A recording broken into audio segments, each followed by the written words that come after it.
Hello বন্ধুরা, আপনারা কেমন আছেন? আমরা আসাম এয়ারপোর্ট থেকে নেমেছি। এবার আমার তো খুব জোরে খিদে লেগেছিল, তাই জন্য আমরা রেস্টুরেন্টে চলে এসেছি। আমি মাছ খাবো না বলে আমার বাবা আমার জন্য মাংস অর্ডার করেছিল, আর আমার মা বাবার জন্য 2টো মাছ অর্ডার দিয়েছিল। ভাত আসতে বেশিক্ষণ লাগেনি, 1/2 ঘন্টার মধ্যেই দিয়ে দিয়েছিল। মা ভিডিও করছিল, তাই আমার বাবা সার্ভ করে দিল সবার পাতে। আমরা জিজ্ঞাসা করে নিয়েছিলাম যে মাছ মাংস ফ্রেশ কিনা। ওরা বলেছিল মাছ মাংস হলো ফ্রেশ। আমার বাবা আমাকে কেটে হাফ মাছ দিয়েছিল। মাছটা মোটামুটি ঠিকই ছিল, তাই জন্য আমি ছোট্ট বানা আর একটা নিয়েছিলাম মাছ। খাওয়া দাওয়া শেষে আমরা এখান থেকে গাড়িতে উঠবো। গাড়িতে যেতে মোটামুটি 40 মিনিট টাইম লাগে মন্দিরের কাছাকাছি। আমরা আগের থেকে ঘর বুক করিনি, আমরা ওইখানে গিয়েই ঘর বুক করব। রোজ আমরা ভিডিও এডিটিং করব বলে আর ভিডিও এডিটিং করা হয় না। বাবা এখান থেকে উবের বুক করেছিল আমাদের ওই কামাখ্যা মন্দির যাওয়ার জন্যে। উবেরটা মোটামুটি 600 টাকা ভাড়া নিয়েছিল। আগের বার যখন আমরা কামাখ্যা মন্দির যাচ্ছিলাম তখন আমার মা অসুস্থ হয়ে গিয়েছিল। আগের বারে আমার মা সারা রাস্তা বমি করতে করতে গিয়েছিল। প্রধানমন্ত্রী আসবে বলে সব রাস্তাঘাট সাজিয়ে রেখেছিল। এবারে আমরা সবাই মোটামুটি সুস্থ ছিলাম। সব লাগেজ তোলার পরে গাড়িটা ছেড়ে দিল। এখানে প্রচুর গাড়ি দাঁড়িয়ে রয়েছে। আমার বাবার প্ল্যানিংটা ছিল যে এখান থেকে সোজা আমরা মানস ইন্টারন্যাশনাল জুতে যাব, সরি পার্ক। তো সেটা হলো না অন্য কারণে। দেখো বন্ধুরা, রাস্তাঘাট কত পরিষ্কার আসামে, আর কলকাতার একবার দেখো কি নোংরা। আমি তো প্রচুর ঘুম পাচ্ছিল গাড়িতে উঠে।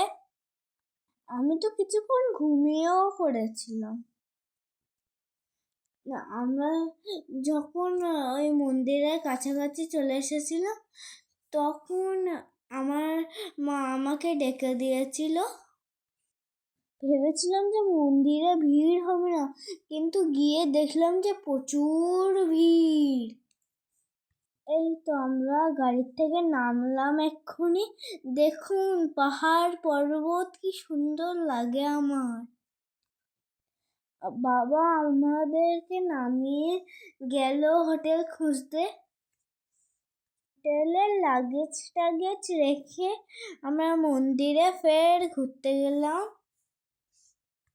বাবা উপর পর্যন্ত খোঁজ খবর নিতে গিয়েছিল মন্দিরে, আমরা ওপরে যাইনি। পরের দিন আমরা মন্দিরের ওপরে গিয়েছিলাম। সেই দিন আমরা স্নান টান সেরে একেবারে ওপরে উঠেছিলাম। এইখান থেকে বেশি সিঁড়ি হবে না, 200-250 সিঁড়ি হবে। এখানে অনুসেবার জায়গা আছে একটা, আমরা সেখানে আগের বার খিচুড়ি খেয়েছিলাম, এবারটা আর খাওয়া হয়নি।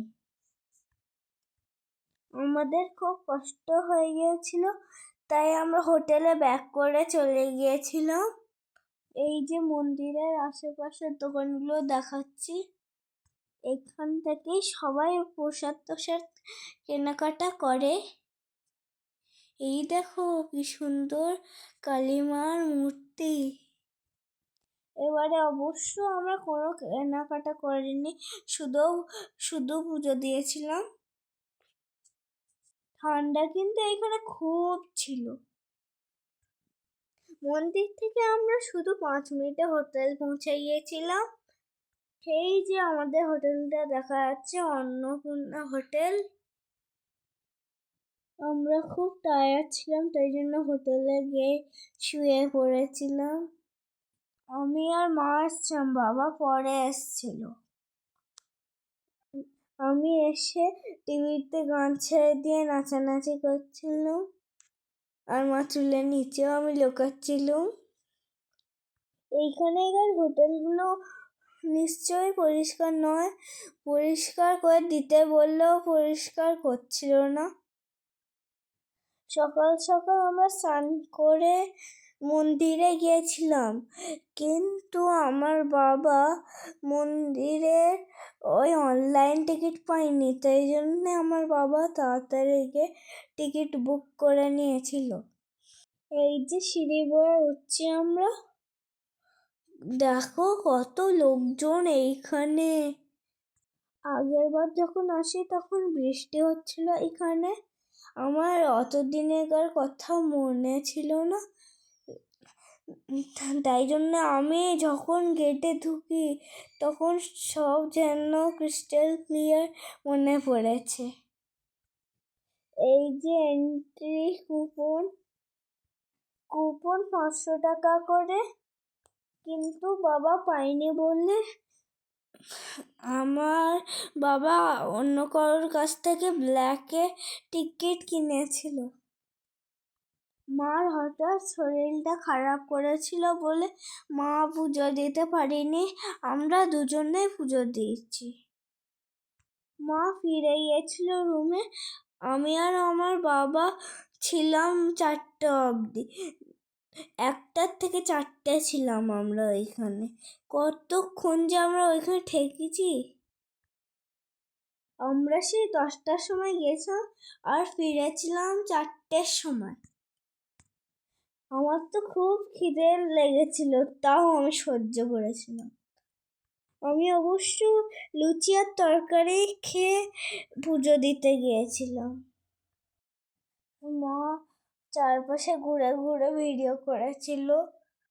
আগের বারে বৃষ্টি হচ্ছিল, তাই জন্য এত ভিড় ছিল না, কিন্তু এখন দেখছি প্রচুর ভিড়। আমাদের পুজো দিতে লেট হয়ে গিয়েছিল, তাই জন্যে এবারে আমরা পুরো মন্দিরটা ঘুরিনি। এই দেখো বন্ধুরা, কত লাইন! লোকাল লাইন হয় আর একটা ভিআইপি লাইন হয়। আমরা ভিআইপি লাইনে লাইন দিয়েছিলাম, তাও অতক্ষণ লেগেছে।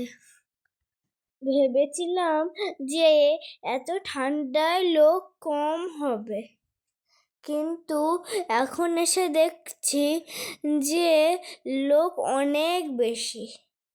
এই পুরোহিতের কাছ থেকেই আমার বাবা টিকিট কিনেছিল, সেই পুরোহিতের কাছেই সেই টিকিটে বিক্রি করতে হলো কম দামে। এইখান থেকে ভিআইপি টিকিট দেয়, তাই জন্য অনেকে লাইন দিয়েছিল এখানে।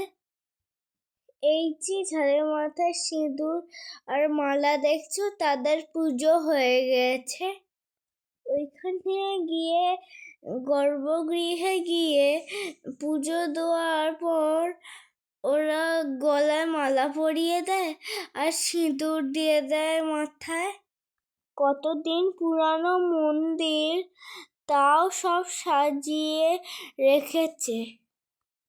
এখানে দূর দূর থেকে সব ভারতেরই লোক আসে, সবাই ভক্তি করে পুজো দেয়। আমাকে লাইনে বসিয়ে আমার বাবা দেখতে গিয়েছিল আমার মা কি করছে।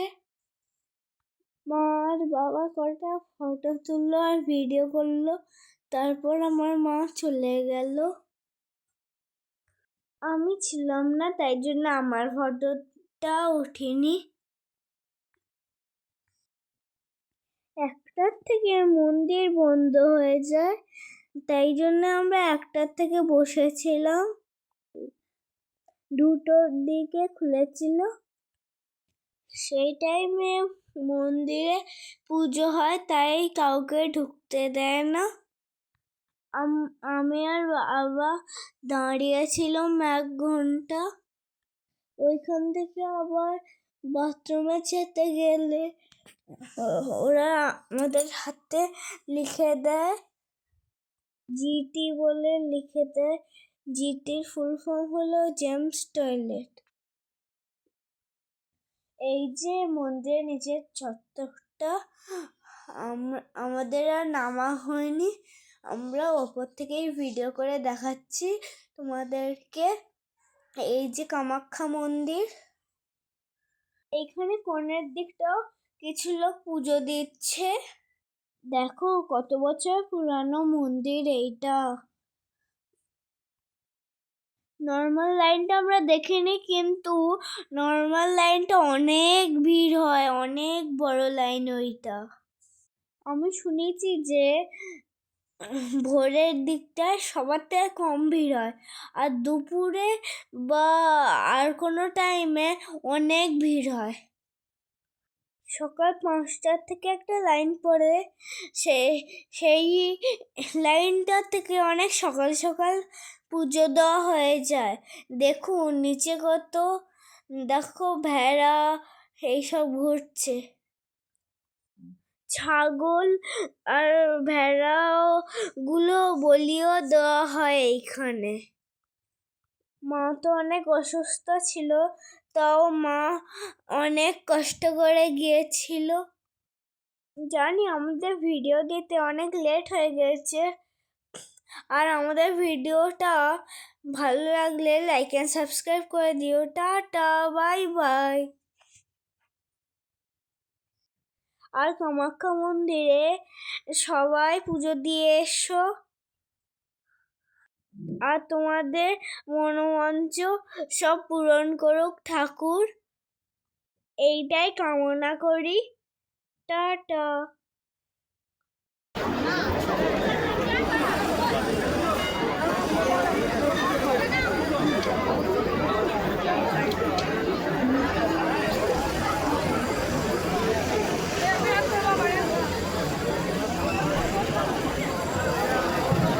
एक जनवरी का